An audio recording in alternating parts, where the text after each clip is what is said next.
Podemos abrir as nossas Bíblias no Evangelho de Lucas, capítulo 3. Evangelho de Lucas, capítulo 3.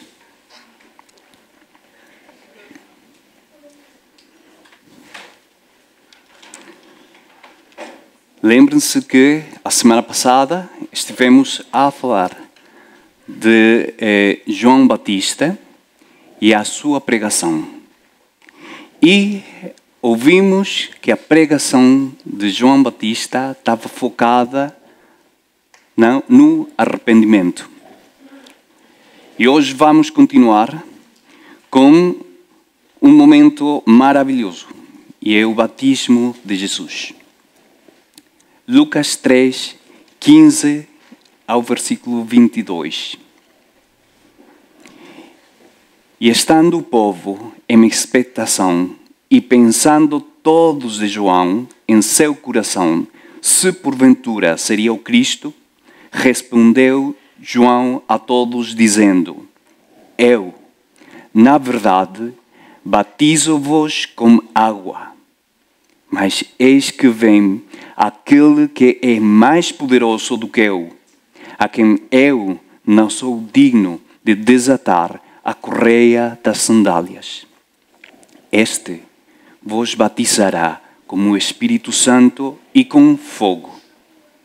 Ele tem a pá na sua mão e limpará a eira e ajuntará o trigo no seu celeiro, mas queimará a palha com um fogo que nunca se apaga.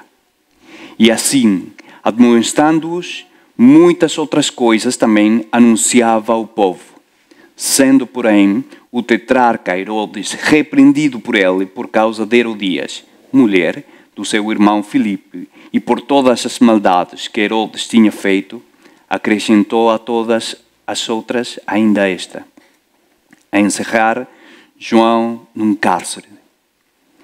E aconteceu que, como todo o povo se batizava, sendo batizado também Jesus, orando ele, o céu se abriu, e o Espírito Santo desceu sobre ele em forma corpórea, como uma pomba. E ouviu-se uma voz do céu que dizia: Tu és meu filho amado, em ti me tenho comprazido. Lembremos que João está aí à beira do rio Jordão, está a pregar umas palavras de arrependimento para o povo, e entram na cena três tipos de pessoas. Estão os judeus, estão os publicanos e estão os soldados. Todos eles ficam com o coração apertado com a pregação de João Batista. Todos eles ficam com um sentimento de arrependimento e querem ser batizados. Todos, pelo poder do Espírito Santo, ouvem essas palavras e o seu coração fica aí, com um sentimento de alguma coisa temos de fazer. Mas vemos que João estava a batizar a estas pessoas, ou a estes grupos, judeus, publicanos e também soldados. Mas há uma coisa que é engraçada. O rito de batismo só era para aquelas pessoas que não eram do povo de Deus. Esse rito era para gentios. E neste momento, os judeus estão a ser batizados. Por quê? Porque no seu coração eles sentiam que, apesar de terem um legado étnico, esse legado étnico não permitia que estivessem mais perto de Deus. Reconheceram que se encontravam afastados do Criador. E por causa disso, queriam ser batizados.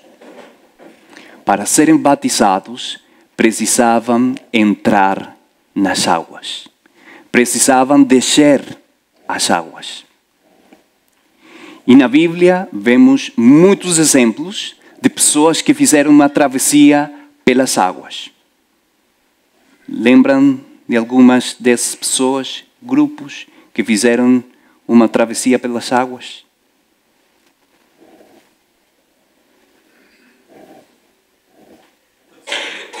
Quem?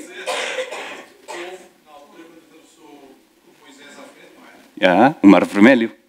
Ok. O Rio Jordão também, sim. O próprio Moisés, quando nasceu,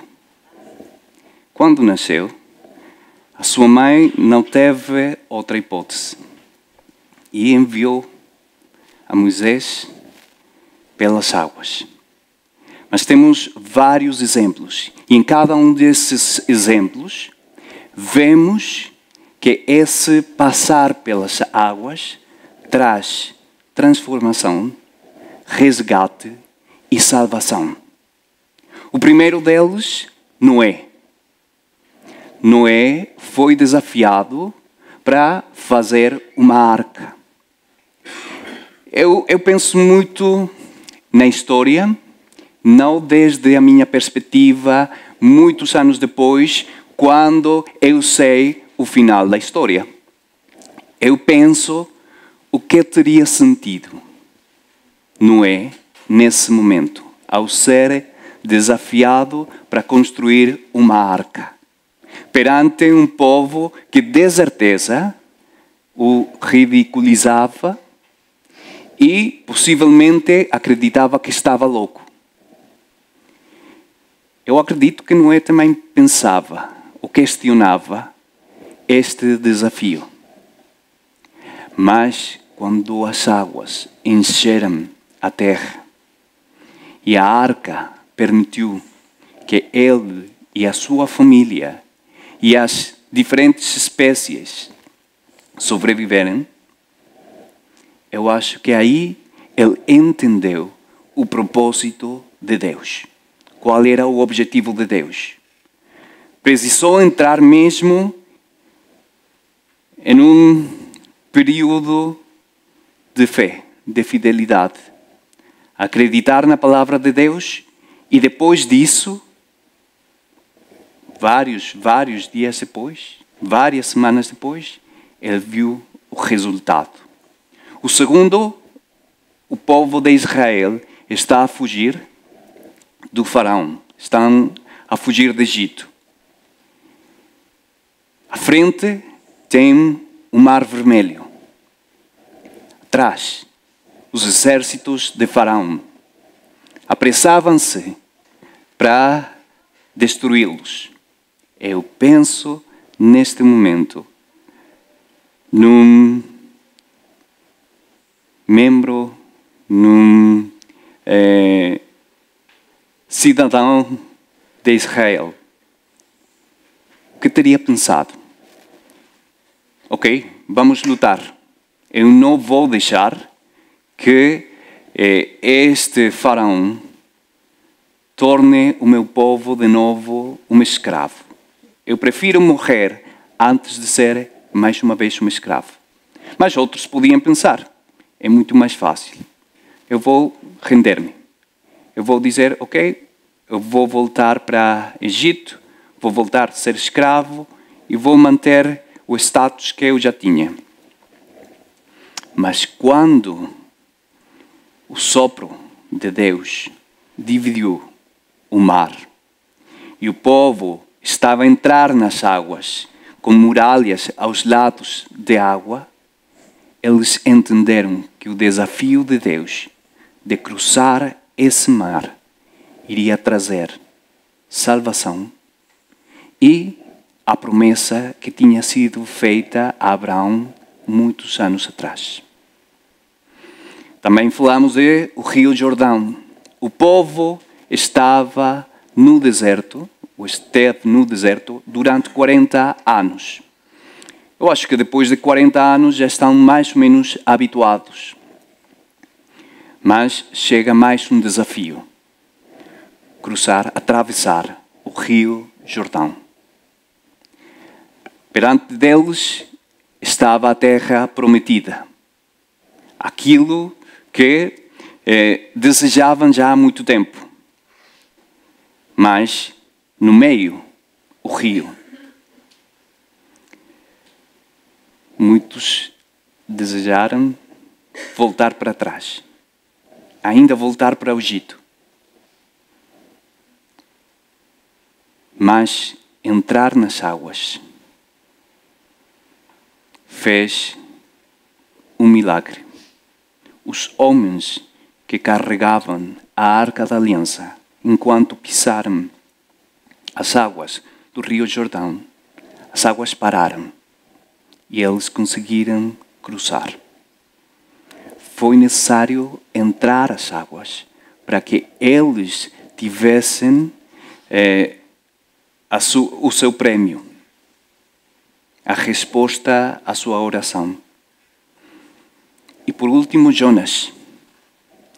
Jonas era um profeta teimoso. Jonas era um profeta que estava a fugir do mandato divino. Ele pegou num navio que ia para o lado oposto de Nínive. Enquanto a tormenta batia no navio e as pessoas estavam desesperadas e achavam que a única coisa que iam encontrar era morte, Jonas confessou. E eu acho que o desafio vai contra toda a lógica. Ser lançado às águas. Tanto para ele, como para as pessoas que estavam no navio. Mas entrar nas águas, descer as águas, era a única maneira para sobreviverem. Agora voltamos para a cena de João Batista, judeus, publicanos e soldados a serem batizados, a entrarem às águas, a reconhecerem que estavam afastados de Deus e que precisavam fazer algo para voltar a Deus. Os judeus, nesse momento, tomaram uma decisão bastante humilde.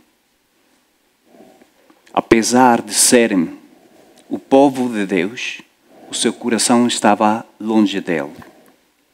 Os publicanos, que eram privilegiados e que tinham uma riqueza e uma vida diferenciada das outras pessoas do seu povo, acharam que a abundância que tinham não era suficiente, que essa abundância que tinham não comprava o seu relacionamento com Deus.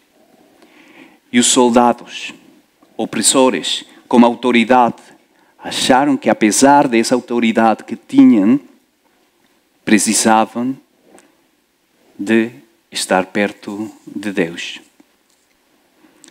E vemos em Lucas 3, versículo 21. E aconteceu, esta é a parte mais importante desta passagem. E aconteceu que, como todo o povo se batizava, sendo batizado também Jesus, orando ele, o céu se abriu. Jesus desce às águas. Jesus entra às águas. O Mestre, o justo, o Filho de Deus não precisava de ser batizado. Ele não precisava disso. Mas como esse símbolo de entrar às águas estava a antecipar o que iria acontecer 3 anos depois. Era um símbolo. Ele iria ser sepultado. Ele iria descer até a morte. E essa morte, ou descer até a morte, desafiava qualquer lógica. Porque essa lógica, dentro do pensamento dos discípulos, estava totalmente fora. Descer até a morte não era o que eles pensavam que iria acontecer. Mas Jesus mostrou humildade. Porque ele sabia que, sendo obediente, descendo não só da sua posição de humano para ir para a morte, senão desde a posição de Deus ao fazer-se humano, isto iria transformar o curso da história. Jesus iria transformar a história desta maneira. Ele devia descer para depois emergir da morte. Filipenses 2, versículo 6 ao versículo 8.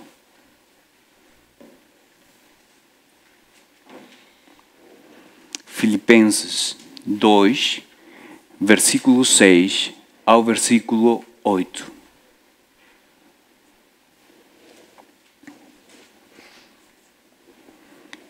Que sendo em forma de Deus, não teve por usurpação ser igual a Deus,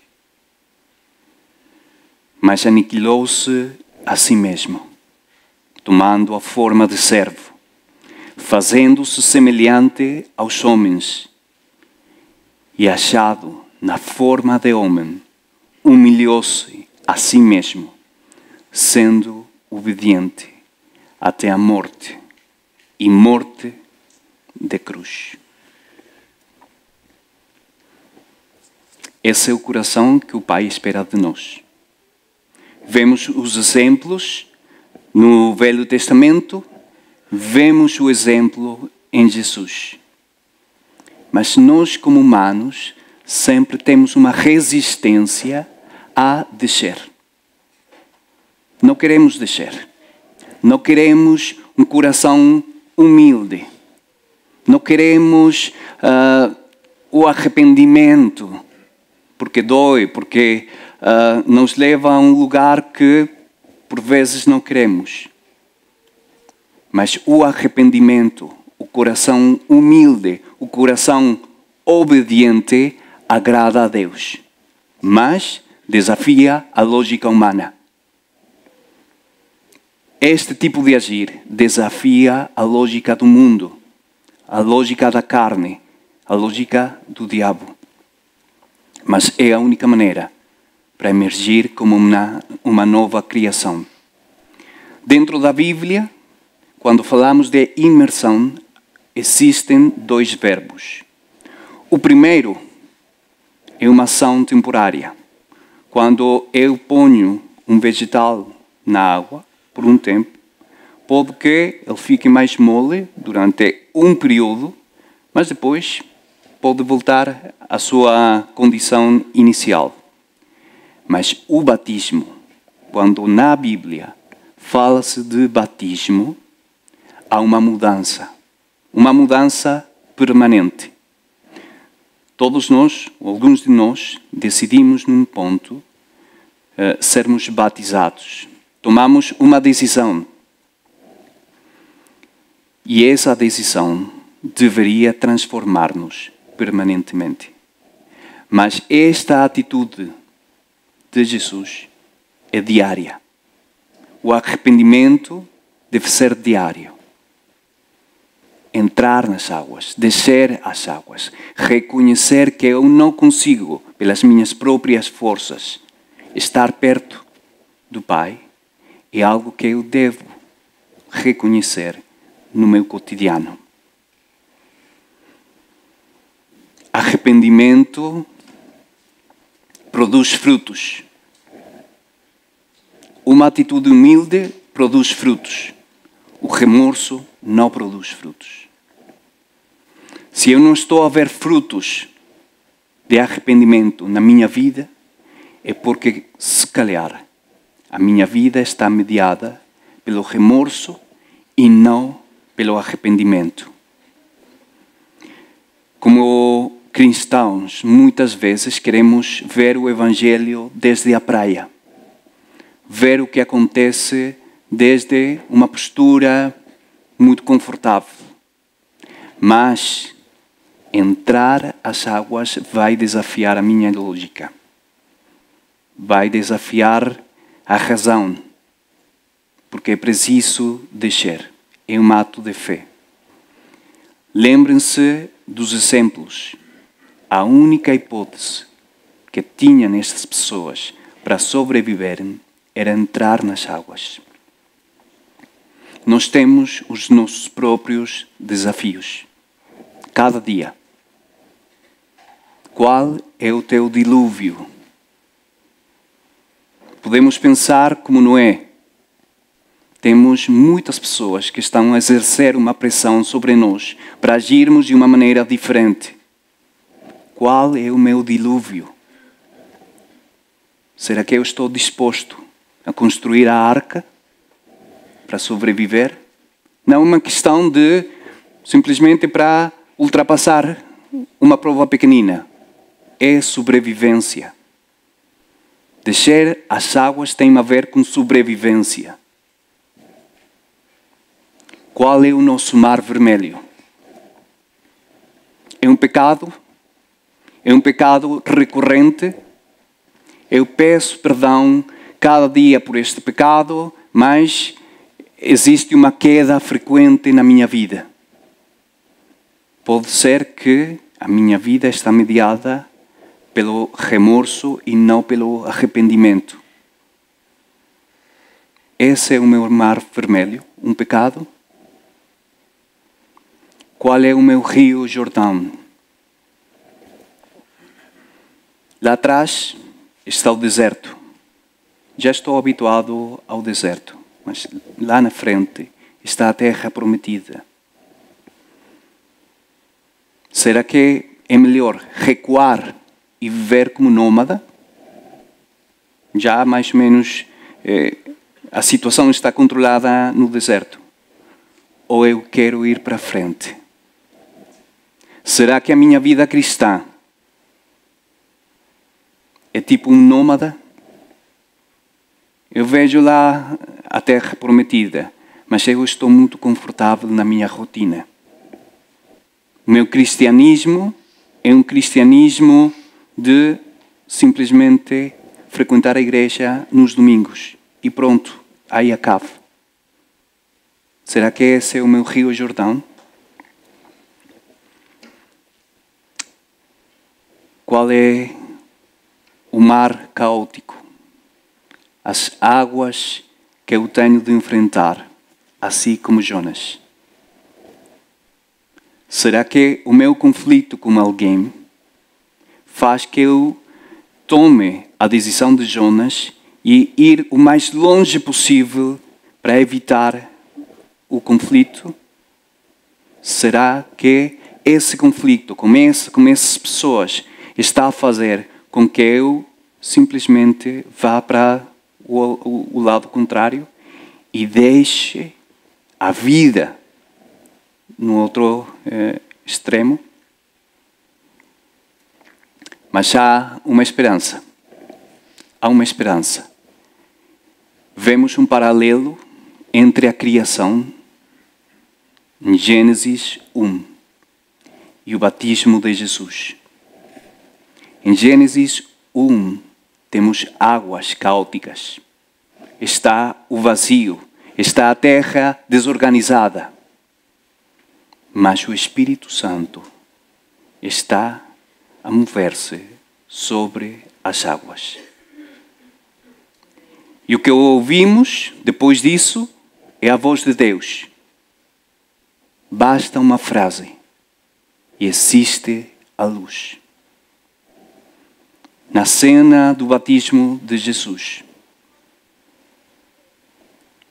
vemos que Jesus está nas águas, mas está a orar, e há uma diferença significativa. E ali, o céu é aberto, e desce, mais uma vez, desce o Espírito Santo. E ouvimos a voz de Deus.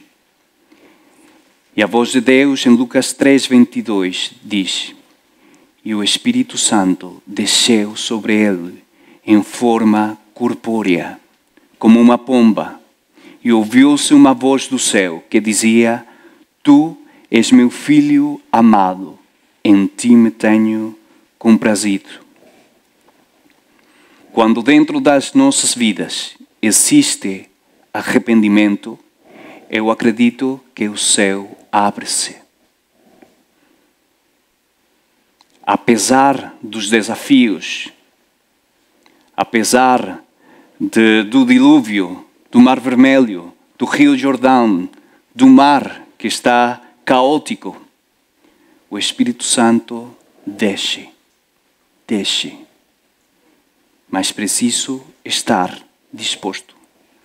Preciso estar arrependido. Preciso de estar em oração, em contato com o Pai.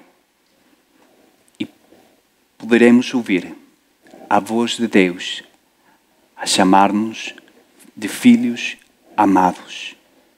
E Deus, nesse momento, sente-se satisfeito conosco. E viveremos.